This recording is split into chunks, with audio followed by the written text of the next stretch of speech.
আসসালামু আলাইকুম প্রিয় এসএসসি 2025 বন্ধুরা, তোমরা যারাই আছো তোমরা সকলেই জানো কিছুদিন পরে তোমাদের গণিত পরীক্ষা শুরু হতে যাচ্ছে। তোমরা অনেকেই গণিত পরীক্ষা সৃজনশীলগুলো পারো, আবার অনেকেই কিছুটা কম পারো, কিন্তু অনেকেই আছো যারা এমসিকিউতে গিয়ে আটকে যাও। তাদের জন্য আমি আজকে ত্রিকোণমিতি অনুপাতের অঙ্ক এবং মান নির্ণয়ের কিছু এমসিকিউ নিয়ে আসলাম। আশা করি তোমরা এখান থেকে অনেক এমসিকিউ কমন পেয়ে যাবে এবং এটি খুব সহজে তোমরা ক্যালকুলেটরের সাহায্যে বের করতে পারবে। তোমাদের সর্বোচ্চ গেলে 10 থেকে 15 সেকেন্ড সময় লাগতে পারে। তোমরা যদি একবার শিখে রাখো তাহলে তোমরা সহজেই এর উত্তর বের করে নিতে পারবে। তাহলে আসো আমরা দেখি।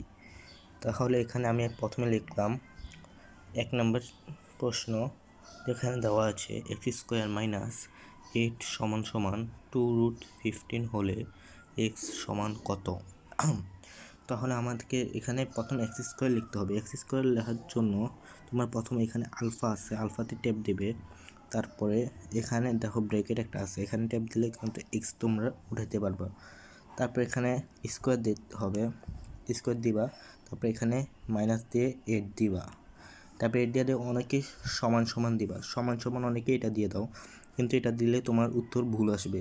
এই দেখো ম্যাথ এরর আসছে। তারপরে তোমরা সমান সমান দেওয়ার জন্য প্রথমে আবার আলফা ট্যাপ দিবা। তারপরে এবারে ক্যালসিয়ে একটা অপশান আছে, তবে এটা টিপ দিলে তোমরা সমান সমান পেয়ে যাবে। টিপ দিলে সমান সমান পেয়ে গেলে তোমরা পরেরটাই লিখবা। এখানে আছে 2√15। তারপরে তোমরা এটা লিখে তোমরা সমান সমান টেপ দেবে না। এটার পরে ভেরি ইম্পর্টেন্ট একটা কাজ রয়েছে, তা হলো শিফটে টেপ দিয়ে আবার ক্যালসি চাপ দেবা। এরপরে 1 ট্যাপ দেবা, তারপরে সমান সমান দিবা, আবার শিফট দিবা, আবার ক্যালসি দেবা। এরপর দেবে একটা মান বের হবে। এখানে একটা মান বের হয়েছে যা 3.9681। এই মানটা এক জায়গায় লিখে রাখবা, 3.9681। আমি একটু পর্যন্ত রেখে রাখছি, এখন তুমি বের হয়ে যাও। তারপর এখন তুমি তোমার অপশানগুলো দেখবা, অপশানগুলো উঠাবা। এখানে প্রথম অপশান কি আছে, √3 + 5 = এখানে আসছে কি 6.73, মানে এটা হবে না। তারপরে খ নাম্বার কি আছে, 3 + √5, এখানে কি আছে 5.23, মানে এটাও হবে না। পরেরটা কি আছে, √5 + √3, এখানে কি আসছে 3.9681, মানে এটা মিলে গেছে, মানে উত্তর হবে তোমার এইটা। তাহলে বুঝেছো কত সহজ। এত সহজে তুমি এরকম মান নির্ণয়ের অঙ্কগুলো খুব সহজেই বের করতে পারবা ক্যালকুলেটরের সাহায্যে। আর আমার এটা হলো 100 mAh ক্যালকুলেটর, যা তোমাদের কম বেশি সবার কাছেই রয়েছে। এখন আমরা 2 নম্বর প্রশ্নে চলে যাই। এবার আমরা 2 নম্বর প্রশ্নটা দেখি। 2 নম্বর প্রশ্নে বলছে x² + y²। তারপরে আমরা x² লেখার জন্য আলফা ব্রেকেট এটা টিপ দিলে x হবে, তারপরে স্কোয়ার দেব, আবার আলফা না, এখানে তোমরা প্লাস দিবা, প্লাস y² দিবা। তারপরে ইকুয়াল টু লেখার জন্য আমি তোমাদের শিখিয়েছি, এটা দিবা। তারপর কি আছে 4, তারপর আলফা এক্স, এখানে কিন্তু গুণ আকারে আছে xy, তার জন্য একটা গুণ চিহ্ন দিবা। তারপর আবার আলফা দিয়ে ওয়াই লিখবা। এবার হয়ে গেছে। এবার আগের নিয়মে শিফট ক্যালসি, তারপর 1 = শিফট ক্যালসি।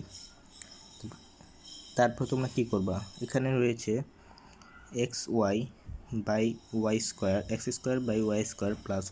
y² এর মান কত। তার জন্য আমরা আলফা দিয়ে x² দেব, তারপর বাই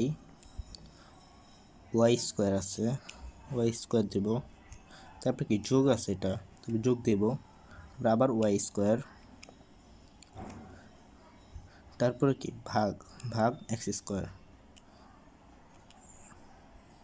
তারপর আমরা সমান সমান টিপ দেবো। তারপরে কী বের হবে আমাদের উত্তর, এই যে এখানে কিন্তু উত্তরটা বের হয়ে গেছে 14। তো 14 কোথায় আছে, মানে 20, 18, 14, এই যে এখানে কিন্তু 14 রয়েছে, মানে এটা উত্তর।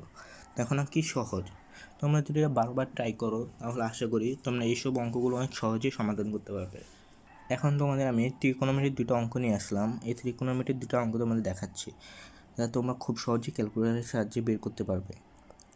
এখানে দেওয়া আছে 10 থিটা মাইনাস 45 ডিগ্রি সমান √3 হলে থিটা এর মান কত।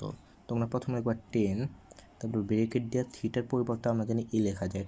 এ লিখতে হলে আলফা দিয়ে এ টিপ দিলে এটা এ বের হয়ে যাবে। তারপর মাইনাস 45 লিখলে আবার ব্রেকেট দিয়ে দিবা, তারপর ইকুয়াল টু দিবে, তারপর কি √3 হলে থিটা এর মান কত।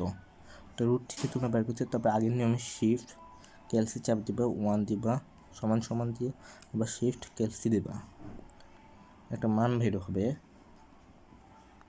এই যে 105 একটা মান বের হয়েছে, মানে থিটা সমান, আমরা যেহেতু থিটার পরিবর্তে এ লিখলাম মানে একে আমরা থিটা ধরবো, তাহলে এ সমান সমান কত 105 বেরিয়েছে। এখানে 105 রয়েছে, 15, 60, 75, 105 কিন্তু রয়েছে, মানে 105 ডিগ্রি, এটা উত্তর। দেখছো কত সহজ। তোমরা বারবার চেষ্টা করলে এই অঙ্কগুলো খুব সহজেই দিতে পারবা। 4 নম্বর প্রশ্নটা দেখি। 4 নম্বর প্রশ্নটা বলছে সাইন 45 ডিগ্রির মান কত। তো সাইন 45 ডিগ্রির মান বের করতে হলে তোমরা প্রথমে এখানে সাইনে টেপ দেবে, তারপরে কি 45 লিখবে, এটা 45 লিখবে। 45 লেখার পরে তোমরা এখানে ইকুয়াল টু দিয়ে দেবে। ইকুয়াল টু দিলে এখানে একটা মান বের হবে, অনেক বড় মান, যা ছোট করার জন্য তোমাদের এখানে স্কোয়ার ব্যবহার করতে হবে। স্কোয়ার দিয়ে ট্যাপ দিয়ে দেবে 0.5 বের হবে। 0.5 বের করতে, এখন কিন্তু আমাদের এখানে উত্তরটা বের হয়নি, মানে উত্তরটা বের করতে হলে ছোট্ট একটা কাজ করতে হবে। এখানে দেখবে ABC একটা অপশান আছে, এটা টিপ দিলেই তোমরা 1/2 পেয়ে যাবে। এখানে দেখতেছো তোমরা ছোট চিহ্ন, এটা কিন্তু ভাগ আকারে আছে, 1/2, মানে এখানে 1/2 কোথায়, √3/2 10, এই যে 1/2 এখানে রয়েছে, মানে এটা উত্তর। তাহলে কত সহজ না ক্যালকুলেটরের সাহায্যে অঙ্ক মান নির্ণয় এবং ত্রিকোণমিতির অঙ্কগুলো নির্ণয় করা। তো আশা করি তোমাদের ভিডিওটি ভালো লাগছে। এই ভিডিওর সাহায্যে তোমরা যদি অঙ্ক করো তোমরা খুব সহজে ক্যালকুলেটরের সাহায্যে অঙ্কগুলো সলভ করতে পারবে। তো আজকের জন্য এখানেই সমাপ্তি। আল্লাহ হাফেজ।